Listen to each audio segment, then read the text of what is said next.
आनंद इसी अनबन में था कि आशु की हालत का जिम्मेदार कौन है। क्या वो खुद उसकी हालत का जिम्मेदार है? क्या पेन उसकी हालत का जिम्मेदार है, या सिर्फ ये एक संयोग था? आखिर कसूरवार कौन है? आशु ने ऐसा क्यों किया? क्या नंबर कम आने से जिंदगी खत्म हो जाती है? आशु ने अच्छा नहीं किया, उसे ऐसा कदम नहीं उठाना चाहिए था। आशु की इस हालत के लिए कहीं ना कहीं उस पेन से ज़्यादा मैं खुद गुनहगार हूँ। ये सब मेरी वजह से हुआ है।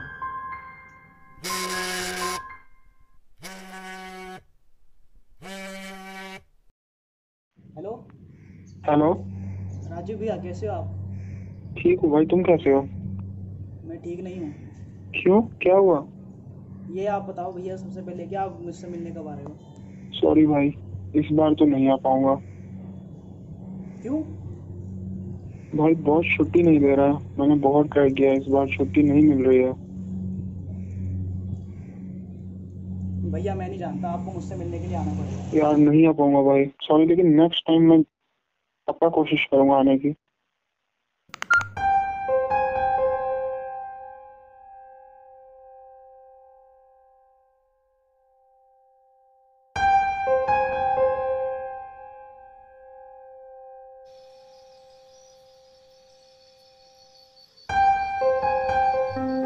कभी कभी हम किसी चीज को छोड़ने की पूरी कोशिश करते हैं, पर वक्त हमें उस मोड़ पर लाकर खड़ा कर देता है कि उस चीज के बिना हम रह नहीं सकते।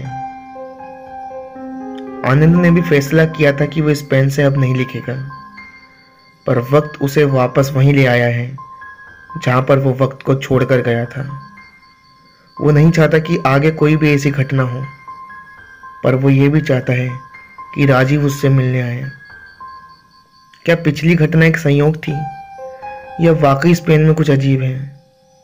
इसी अनमन में बंद कर आनंद कोई फैसला नहीं कर पा रहा है। पर यह क्या, आनंद का निजी स्वार्थ उसके फैसले पर भारी पड़ गया है।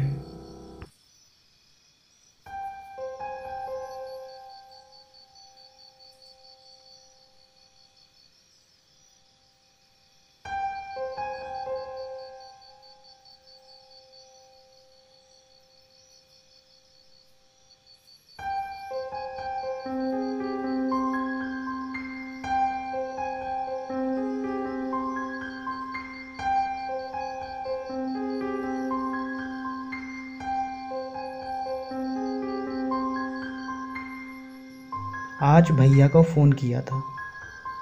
मैंने पूछा कि मुझसे मिलने कब आओगे, लेकिन उन्होंने मना कर दिया। वो बोले कि बॉस छुट्टी नहीं दे रहा है, इस बार मैं नहीं आ पाऊँगा, सॉरी। मैं चाहता हूँ कि भैया का बॉस उन्हें छुट्टी दे दे, ताकि जल्दी से भैया मुझसे मिलने आ सकें।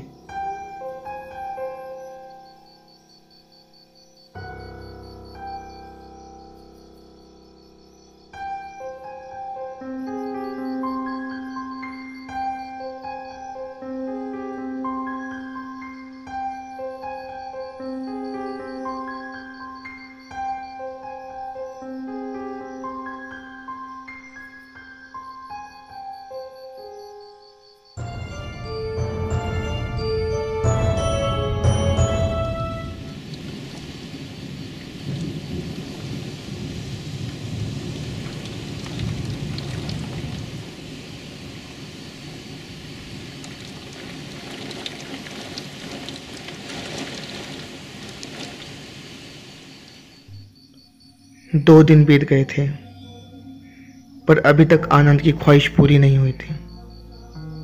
आनंद पेन को अपने हाथ में ले यही सोच रहा था कि यह पेन झूठा है।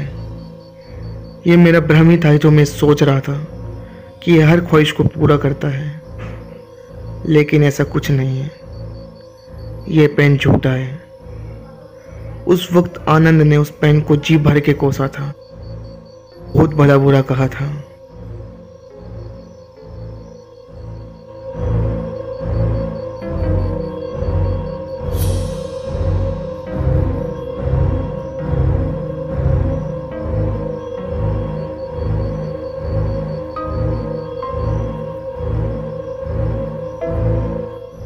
उस रात आनंद की बात का किसी को बहुत बुरा लगा था।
हेलो हेलो, हाँ भैया, कैसे हो? बस बढ़िया। ओके, मैं कह रहा था कि मुझे छुट्टी मिल गई है। सही में? अच्छा, ट्रेन कब पकड़ोगे?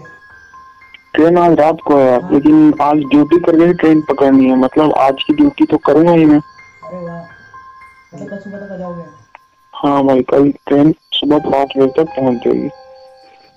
उस रात आनंद बहुत खुश था क्योंकि उसका भाई आज रात की ट्रेन पकड़कर कल सुबह उसके पास आने वाला था।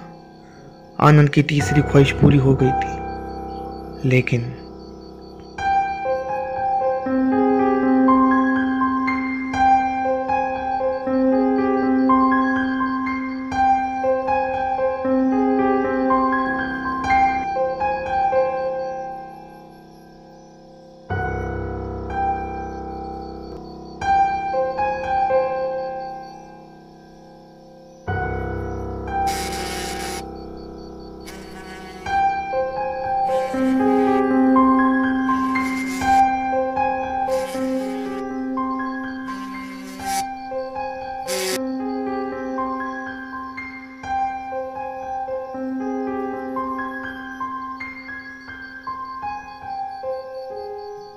आनंद को फोन पर पता चला कि कल रात जब उसका भाई राजीव स्टेशन पहुंचा तो ट्रेन चल पड़ी थी। राजीव ने भागकर ट्रेन पकड़ने की कोशिश की और इसी भागा दौड़ी में उसका पैर फिसल गया और वो चलती ट्रेन के नीचे आ गया।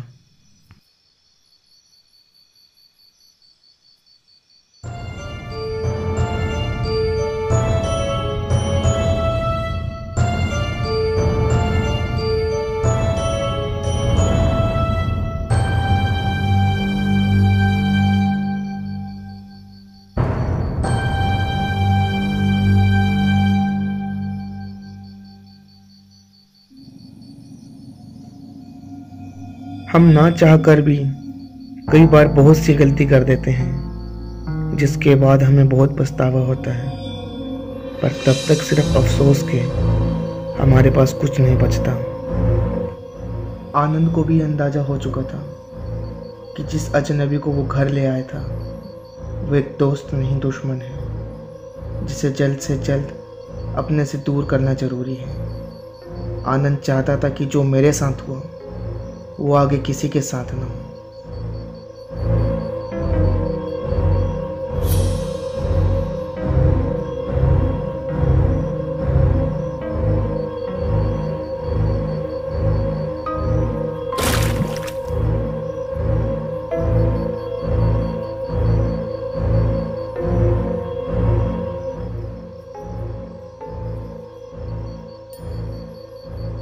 आज मैं बहुत खुश हूँ।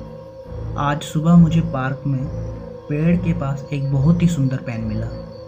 ये सचमुच बहुत सुंदर है। मैं चाहता हूँ कि मैं आज इसी पेन से डायरी लिखूँ, क्योंकि मैं कल सोच ही रहा था कि मुझे कुछ पैसे मिल जाए जेब खर्ची के लिए, और आज मुझे सही में कुछ पैसे मिल गए। वो बहुत दुखी था। वो सोच रहा था कि उसका रिज़ल्ट अच्छा आए। आशु का कल रिज़ल्ट आने वाला है। मैं तो यही चाहता हूँ कि आशु पास हो जाए। आज भैया को फ़ोन किया था। मैंने पूछा कि मुझसे मिलने कब आओगे। आज सुबह मुझे वो बहुत दुखी था। वो बहुत दुखी था। सचमुच बहुत अच्छा। वो सोच रहा था कि मैं चाहता हूँ इसी में आज आशु को कल रिजल्ट आने वाला है। मैं और भी खुश होता अगर मुझे जेब खर्ची के लिए कुछ पैसे भी मिल जाते।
कुछ कहानियाँ कभी ख़त्म नहीं होती, उनकी नई शुरुआत होती है और वो एक नए सिरे से दोबारा शुरू होती है।